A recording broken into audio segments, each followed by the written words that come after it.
ಸ್ನೇಹಿತರೆ, ಇವತ್ತಿನ ವಿಡಿಯೋದಲ್ಲಿ 2026ರ ಹೊಸ ವರ್ಷದಲ್ಲಿನ ಮಾರ್ಚ್ ತಿಂಗಳಿನಲ್ಲಿ ವೃಷಭ ರಾಶಿಯವರ ಭವಿಷ್ಯ ಯಾವ ರೀತಿ ಇರುತ್ತೆ ಅಂತ ತಿಳಿಸ್ಕೊಡ್ತೀನಿ. ಹಾಗಾಗಿ ಈ ವಿಡಿಯೋನ ಎಲ್ಲೂ ಕೂಡ ಸ್ಕಿಪ್ ಮಾಡದೆ ಕೊನೆವರೆಗೂ ನೋಡಿ. ಹಾಗೆ ನೀವೇನಾದರೂ ಇನ್ನೂ ನಮ್ಮ ಚಾನಲ್ಗೆ ಹೊಸಬರಾಗಿದ್ದರೆ ದಯವಿಟ್ಟು ಈ ಕೂಡಲೇ ಸಬ್ಸ್ಕ್ರೈಬ್ ಮಾಡ್ಕೊಳ್ಳೋದನ್ನು ಮಾತ್ರ ಯಾವುದೇ ಕಾರಣಕ್ಕೂ ಮರಿಬೇಡಿ. ಸ್ನೇಹಿತರೆ, ನಾವು ಒಂದು ರಾಶಿ ಭವಿಷ್ಯವನ್ನು ತಿಳ್ಕೋಬೇಕು ಅಂತಂದರೆ ಮುಖ್ಯವಾಗಿ ಮೊದಲನೇದಾಗಿ ಗ್ರಹಗಳ ಸಂಚಾರ ಯಾವ ರೀತಿ ಇದೆ, ಯಾವ ಗ್ರಹಗಳು ಯಾವ ಮನೆಯಲ್ಲಿದ್ದಾವೆ, ಯಾವ ಒಂದು ಕ್ಷೇತ್ರದ ಮೇಲೆ ತನ್ನ ಪ್ರಭಾವವನ್ನು ಬೀರ್ತವೆ ಅನ್ನೋದನ್ನು ತಿಳ್ಕೊಳ್ಳೋದು ತುಂಬಾ ಮುಖ್ಯವಾಗಿರುತ್ತೆ. ಹಾಗಾಗಿ ನಾವು ಈಗ ಮೊದಲನೇದಾಗಿ ಗ್ರಹಗಳ ಸಂಚಾರ, ಪ್ರಮುಖವಾದಂತಹ ಕೆಲವು ಗ್ರಹಗಳ ಸಂಚಾರ ಯಾವ ರೀತಿ ಇದೆ ಅಂತ ತಿಳ್ಕೊಳ್ಳೋಣ. ಮೊದಲನೇದಾಗಿ ರಾಶಿಯ ಅಧಿಪತಿಯಾದಂತಹ ಅಂದರೆ ವೃಷಭ ರಾಶಿಯ ಅಧಿಪತಿಯಾದಂತಹ ಶುಕ್ರ 11ನೇ ಮನೆಯಲ್ಲಿ ಉಚ್ಚ ಸ್ಥಾನದಲ್ಲಿ ತನ್ನ ಸಂಚಾರವನ್ನು ಮಾಡ್ತಾ ಇದ್ದಾನೆ.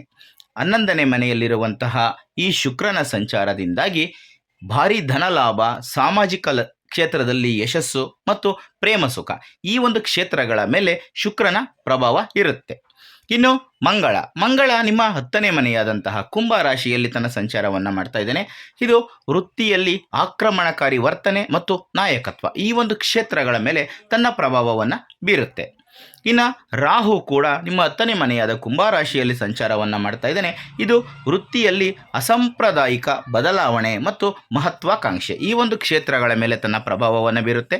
ಇನ್ನು ಸೂರ್ಯ ಸದ್ಯಕ್ಕೆ ನಿಮ್ಮ 10ನೇ ಮನೆಯಲ್ಲಿ ಸಂಚಾರವನ್ನು ಮಾಡ್ತಾ ಇದ್ದಾನೆ. ಮಾರ್ಚ್ 15ರಂದು ನಿಮ್ಮ 11ನೇ ಮನೆಯಾದಂತಹ ಮೀನ ರಾಶಿಗೆ ತನ್ನ ಸಂಚಾರವನ್ನು ಬದಲಾಯಿಸ್ತಾನೆ. ಇದು ಕೆಲಸದಲ್ಲಿ ಅಧಿಕಾರ, ನಂತರ ಸಾಮಾಜಿಕ ಸ್ಥಾನಮಾನ, ಈ ಒಂದು ಕ್ಷೇತ್ರಗಳ ಮೇಲೆ ತನ್ನ ಪ್ರಭಾವವನ್ನು ಬೀರುತ್ತೆ. ಇನ್ನು ಶನಿ ನಿಮ್ಮ 11ನೇ ಮನೆಯಾದ ಮೀನರಾಶಿಯಲ್ಲಿ ಸಂಚಾರವನ್ನು ಮಾಡ್ತಾ ಇದ್ದಾನೆ. ಇದು ದೀರ್ಘಕಾಲದ ಲಾಭಗಳು ಮತ್ತು ಸಂಪರ್ಕಗಳು, ಈ ಒಂದು ಕ್ಷೇತ್ರಗಳ ಮೇಲೆ ತನ್ನ ಪ್ರಭಾವವನ್ನು ಬೀರುತ್ತೆ. ಇನ್ನು ಉದ್ಯೋಗ ಮತ್ತು ವ್ಯವಹಾರ ಯಾವ ರೀತಿ ಇದೆ ಅಂತ ನೋಡ್ತಾ ಹೋಗೋಣ. ವೃತ್ತಿ ಜೀವನದ ಕ್ಷೇತ್ರವು ಚಟುವಟಿಕೆಗಳಿಂದ ತುಂಬಿರುತ್ತೆ. 10ನೇ ಮನೆಯಲ್ಲಿ ಮಂಗಳ ಮತ್ತು ರಾಹು ಸಂಯೋಜನೆ ನಿಮ್ಮ ವೃತ್ತಿಪರ ಗುರಿಗಳ ಬಗ್ಗೆ ತೀವ್ರವಾದ ಆಟವನ್ನು ಸೃಷ್ಟಿ ಮಾಡುತ್ತೆ. ನೀವು ಅತ್ಯಂತ ಮಹತ್ವಾಕಾಂಕ್ಷಿಗಳಾಗಿ ಇರ್ತೀರಿ. ನಿಮ್ಮ ಸಹೋದ್ಯೋಗಿಗಳನ್ನು ಆಶ್ಚರ್ಯಗೊಳಿಸುವಂತಹ ಸಾಹಸಗಳನ್ನು ನೀವು ಮಾಡಬಹುದು. ತಂತ್ರಜ್ಞಾನ, ಎಂಜಿನಿಯರಿಂಗು ಅಥವಾ ವಿಮಾನಯಾನ ಕ್ಷೇತ್ರದಲ್ಲಿ ಇರುವಂಥವ್ರಿಗೆ ಇದು ತುಂಬ ಅತ್ಯುತ್ತಮವಾದಂತಹ ಸಮಯವಾಗಿರುತ್ತೆ. ಆದರೆ ಅಂಗಾರಕ ಯೋಗ ಅಂದರೆ ಮಂಗಳ ಮತ್ತು ರಾಹುವಿನಿಂದ ಸೃಷ್ಟಿಯಾಗುವಂತಹ ಯೋಗ. ಈ ಅಂಗಾರಕ ಯೋಗದಿಂದಾಗಿ ಮೇಲಧಿಕಾರಿಗಳೊಂದಿಗೆ ಸಂಘರ್ಷಕ್ಕೆ ಕಾರಣವಾಗಬಹುದು. ನೀವು ಸಿಸ್ಟಮ್ ವಿರುದ್ಧ ಹೋರಾಡುವ ಬದಲು ಕಠಿಣ ಕಾರ್ಯಗಳನ್ನು ಪೂರ್ಣಗೊಳಿಸಲು ಈ ಶಕ್ತಿಯನ್ನು ಬಳಸುವುದು ತುಂಬ ಉತ್ತಮ. ಮಾರ್ಚ್ 15ರಂದು ಸೂರ್ಯನು 11ನೇ ಮನೆಗೆ ಪ್ರವೇಶಿಸಿದ ನಂತರ ನಿಮ್ಮ ಕಠಿಣ ಪರಿಶ್ರಮಕ್ಕೆ ಮಾನ್ಯತೆ ಮತ್ತು ಗೌರವ ಸಿಗುವ ಸಾಧ್ಯತೆ ಹೆಚ್ಚಾಗಿ ಕಂಡುಬರುತ್ತೆ. ಇನ್ನು ಆರ್ಥಿಕ ಮತ್ತು ಹಣಕಾಸಿನ ವ್ಯವಹಾರ ಯಾವ ರೀತಿ ಇರುತ್ತೆ ನೋಡೋಣ. ಇದು ವರ್ಷದ ಅತ್ಯಂತ ಬಲವಾದಂತಹ ಆರ್ಥಿಕ ತಿಂಗಳು ಅಂತಲೇ ಹೇಳ್ಬೋದು ವೃಷಭ ರಾಶಿಯವರಿಗೆ. ನಿಮ್ಮ ರಾಶಿಯ ಅಧಿಪತಿಯಾದಂತಹ ಶುಕ್ರನು ಉಚ್ಚನಾಗಿ ಲಾಭದ ಸ್ಥಾನದಲ್ಲಿರುವುದರಿಂದ ಯೋಗಕಾರಕ ಶನಿಯೂ ಕೂಡ ಅಲ್ಲಿಯೇ ಸಂಚಾರವನ್ನು ಮಾಡ್ತಾ ಇರೋದ್ರಿಂದ ಹಣವು ವಿವಿಧ ಮೂಲಗಳಿಂದ ಹರಿದು ಬರುವ ಸಾಧ್ಯತೆ ಹೆಚ್ಚಾಗಿದೆ. ಹಳೆಯ ಹೂಡಿಕೆಗಳು ಉತ್ತಮ ಲಾಭವನ್ನು ತಂದುಕೊಡ್ತವೆ. ನೀವು ಬೋನಸ್ಸು ಅಥವಾ ಸಂಬಳದಲ್ಲಿ ಹೆಚ್ಚಳ ಅಥವಾ ಲಾಭದಾಯಕವಾದಂತಹ ವ್ಯವಹಾರದ ಒಪ್ಪಂದವನ್ನು ಕೂಡ ಪಡೆಯುವ ಸಾಧ್ಯತೆ ಹೆಚ್ಚಾಗಿದೆ. ನೆಟ್ವರ್ಕಿಂಗ್ ಪಾರ್ಟಿಗಳು ಅಥವಾ ಸಾಮಾಜಿಕ ಕೂಟಗಳು ನೇರ ಆರ್ಥಿಕ ಪ್ರಯೋಜನಗಳಿಗೆ ಕೂಡ ಕಾರಣ ಆಗ್ಬೋದು. ದೀರ್ಘಕಾಲದ ಆಸ್ತಿಗಳು ಅಥವಾ ಐಷಾರಾಮಿ ವಸ್ತುಗಳ ಮೇಲೆ ಹೂಡಿಕೆಯನ್ನು ಮಾಡಲು ಇದು ಸೂಕ್ತವಾದಂತಹ ಸಮಯ. ಆದರೆ ಇತರರನ್ನು ಮೆಚ್ಚಿಸಲು ಮಿತಿಮೀರಿ ಹಣವನ್ನು ಖರ್ಚು ಮಾಡದಂತೆ ಎಚ್ಚರಿಕೆಯನ್ನು ವಹಿಸುವುದು ಬಹಳ ಮುಖ್ಯ. ಇನ್ನು ಆರೋಗ್ಯದ ಬಗ್ಗೆ ನೋಡೋಣ. ಹಣಕಾಸು ಉತ್ತಮವಾಗಿದ್ದರೂ ಕೂಡ ಆರೋಗ್ಯ ನಿರ್ವಹಣೆಗೆ ನೀವು ಗಮನವನ್ನು ಕೊಡಬೇಕಾಗುತ್ತೆ.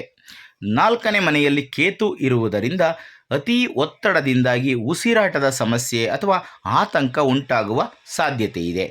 ಕೆಲಸದ ಹೆಚ್ಚಿನ ಒತ್ತಡದಿಂದಾಗಿ ನಿಮಗೆ ಉಸಿರುಗಟ್ಟಿದಂತೆ ಕೂಡ ಆಗಬಹುದು.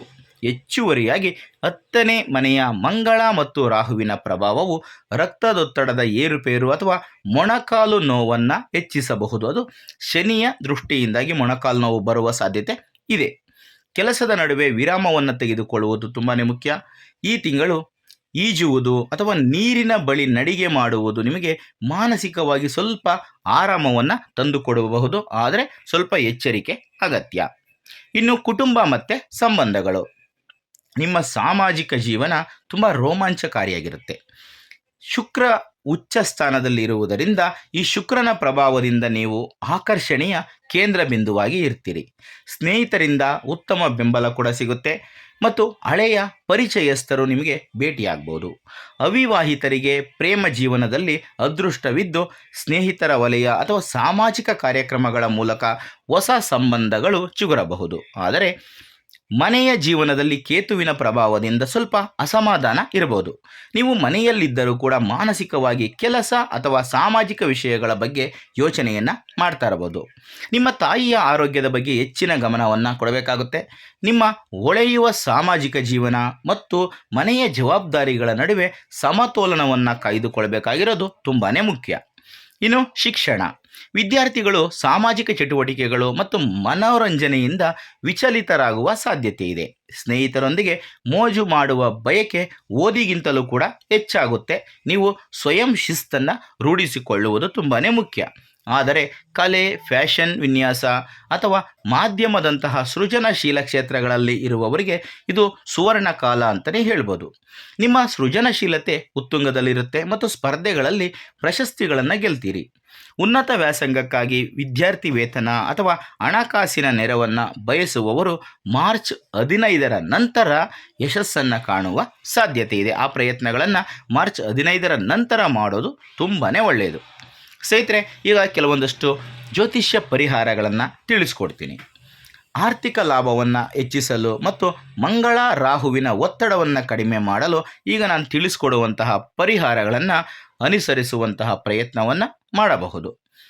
ಶುಕ್ರನು ಉಚ್ಚನಾಗಿರುವುದರಿಂದ ಮಂಗಳವಾರ, ಶುಕ್ರವಾರ ಮುಖ್ಯವಾಗಿ ಪ್ರತಿ ಶುಕ್ರವಾರ ಮಹಾಲಕ್ಷ್ಮಿಯನ್ನು ಪೂಜೆ ಮಾಡಿ ಬಿಳಿ ಹೂವುಗಳು ಅಥವಾ ಸಿಹಿ ತಿಂಡಿಗಳನ್ನು ಲಕ್ಷ್ಮೀ ದೇವಿಗೆ ಅರ್ಪಿಸುವುದರಿಂದ ನಿಮ್ಮ ಸಂಪತ್ತು ವೃದ್ಧಿಯಾಗುತ್ತೆ.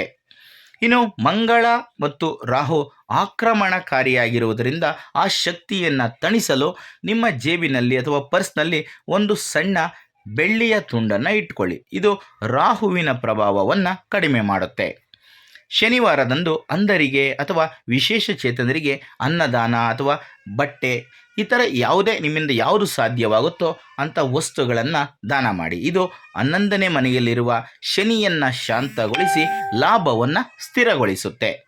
ಇನ್ನು ವಿಶೇಷವಾಗಿ ಪ್ರತಿ ಮಂಗಳವಾರದಂದು ನಿಮ್ಮ ಬಾಸು ಅಥವಾ ನಿಮ್ಮ ಯಜಮಾನ, ಕೆಲಸದ ಯಜಮಾನ ಯಾರಿರ್ತಾರೆ ಅವರು ಅಥವಾ ತಂದೆಯ ಸಮಾನರಾದವರೊಂದಿಗೆ ವಾದ ಮಾಡುವುದನ್ನು ಕಟ್ಟುನಿಟ್ಟಾಗಿ ತಪ್ಪಿಸಿ.